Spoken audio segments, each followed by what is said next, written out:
Mayor of Flint himself. He's on the line with us, Dayne Walling. Thank you very much for being here, Mr. Mayor. You're welcome. Thanks for having me on this morning.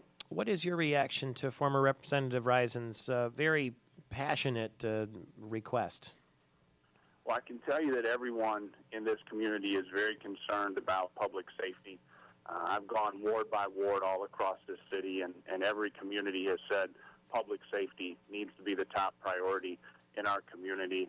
We're dedicating over 71% of our general fund budget to public safety. That's police, fire, 911, and our local district court that deals with those cases when the arrests get made. So we're doing everything possible. We actually have a very close working relationship with the Michigan State Police. That's the appropriate state-level law enforcement response to the issues that we have in our community.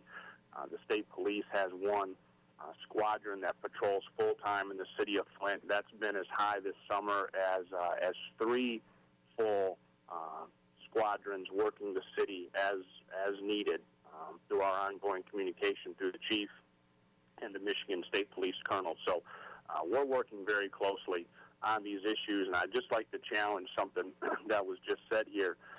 This is not a result of budget cuts.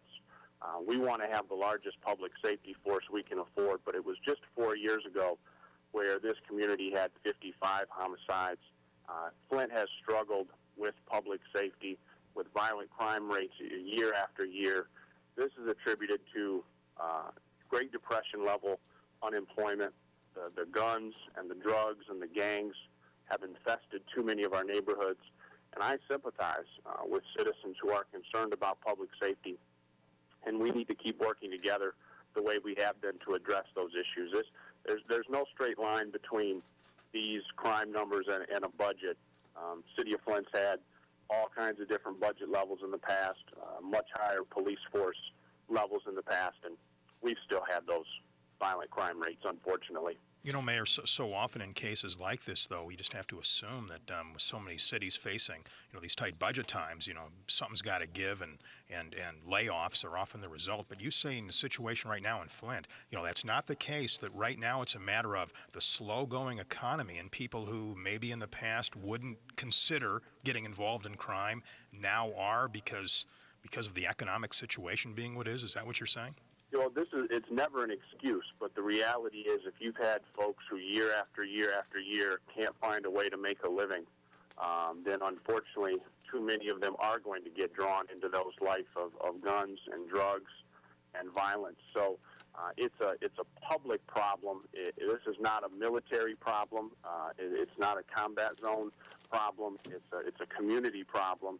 And what I've called on our citizens to do is get involved in their own block clubs, their own neighborhood associations, their own neighborhood watch programs, and we're providing a lot of support for that. And we've got to put the public back in public safety, and working together, we can do what other communities have done with large reductions in violent crime, but that happens through work, week in and week out. It doesn't happen because of something the governor does. It happens because of what this community decides to do. We've got dozens of unsolved homicide cases, and we need individuals in this community who have that information about who committed those crimes to work with our police. It takes a village, in other words. In this case, the village is Flint. Mayor Walling, thank you very much for the time this morning. He says, no, thank you. We don't need the National Guard here in the city of Flint. We'll keep in touch and talk again soon. Michael Patrick Shields, 18 after the hour.